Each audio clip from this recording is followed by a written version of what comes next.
François. Bonjour Jean. Merci de nous accueillir sur ton exploitation. Tout à fait, le petit potager. 8 chemin du Bouldu à Carnac. Donc on a vu sur l'Anse du Pau. Alors mon grand-père était originaire de Saint-Jacques-de-la-Lande où il était déjà maraîcher. Il est arrivé en 1948 à Carnac et il a cherché un terrain pour pouvoir s'installer et refaire de la culture maraîchère. Donc ce terrain, voilà, il se situe ici, au bord de l'Anse du Pau. Mon père a repris l'exploitation dans les années 60. Et enfin, je l'ai pris avec Sophie, mon épouse, depuis 1997. Dans le respect de la nature et des méthodes ancestrales qu'avait déjà mon grand-père. Nous utilisons donc des produits à base de végétaux, style purin d'ortie, un amendement organique qui est à base de fumier de vaches, volailles et chevaux.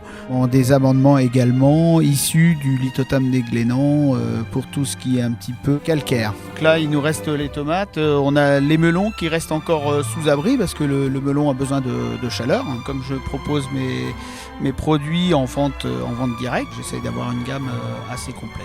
Pour arroser, effectivement, j'ai 2 forages, 2 points d'eau. Les tomates ici et concombres sont arrosés au goutte à goutte.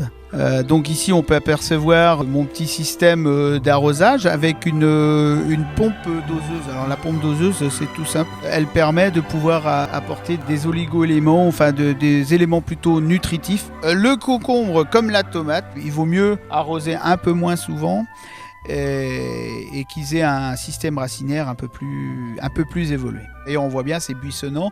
On est plus sur la tomate cerise. Et ici, donc le concombre, ça y est, il est formé. Donc celui-là, il est marqué, il est pollinisé. Donc quand il est arrivé à bonne taille, la fleur de toute façon fane et tombe.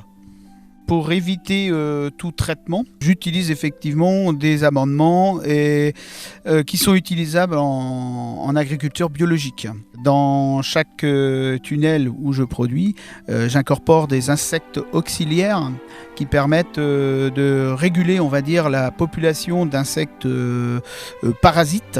Je travaille avec la nature et je travaille avec la météo. Si j'ai une attaque de X pucerons, par exemple, je mets des insectes auxiliaires et puis autrement, il faut s'en débarrasser avec de l'eau savonneuse ou des choses comme ça qu'on pulvérise. Donc c'est un travail aussi de longue haleine et de surveillance surtout. Le maraîchage ou la culture, globalement, demande énormément de main-d'œuvre, souvent un petit peu qualifiée je pense pour la taille des tomates, des choses comme ça demande énormément. Alors là, on va trouver des concombres. Sophie va nous montrer. On n'est pas encore passé dedans les sarclés, donc il y a un peu d'herbe aux pieds, mais on va les enlever.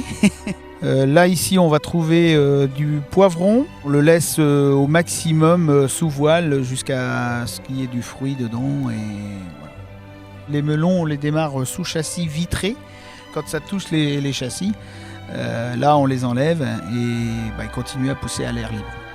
Ensuite on va voir les fraises plus loin, on a eu un pic de récolte la semaine dernière, il en reste encore à ramasser. On les propose dans notre magasin et les gens sont très friands. Qu'il y ait une mûre, tant qu'à faire. C'est la syrafine, celle-là. Un petit peu acidulée. Ah ouais, et puis sucré. Et on est une exploitation à taille humaine, donc on a une production, je dirais, un peu limitée. Ça a un gros succès et on nous demande après, vous en avez ? Écoutez, non, on n'a pas ramassé ou c'est pas arrivé. Donc plus loin, là, on va trouver des aubergines qui sont là actuellement bien démarrées. Et les racines commencent à se former, là. J'ai un tracteur, un petit tracteur. Donc j'ai la charrue, bien sûr. J'ai le vibroculteur qui casse les mottes derrière la charrue.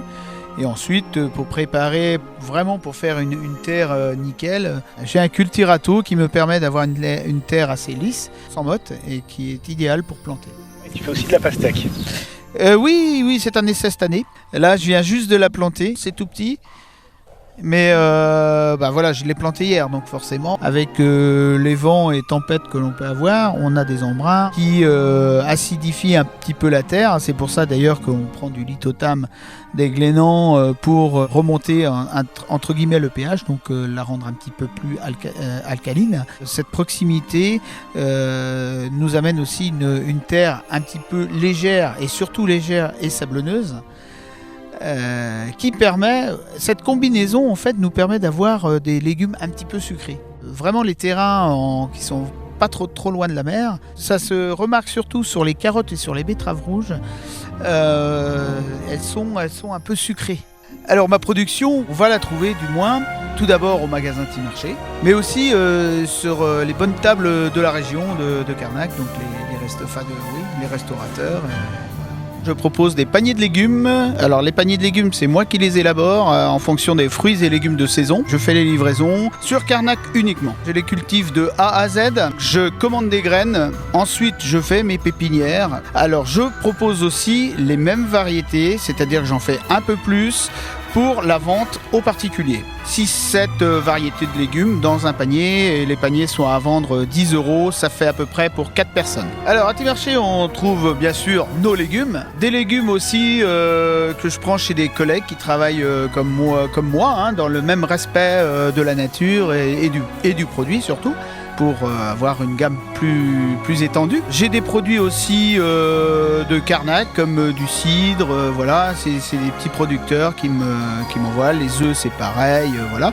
Et pour compléter un petit peu la gamme, je prends des fruits qui sont issus de production française du sud de la France. Alors ce sont bien des producteurs hein, je passe par une coopérative, mais ce sont véritablement les producteurs qui fournissent cette coopérative et qui travaillent dans le respect aussi de la nature et de la production. Vous êtes de plus en plus nombreux à nous suivre sur les réseaux sociaux en tapant carnac.tv. Merci pour votre fidélité. On se retrouve très vite pour une prochaine vidéo.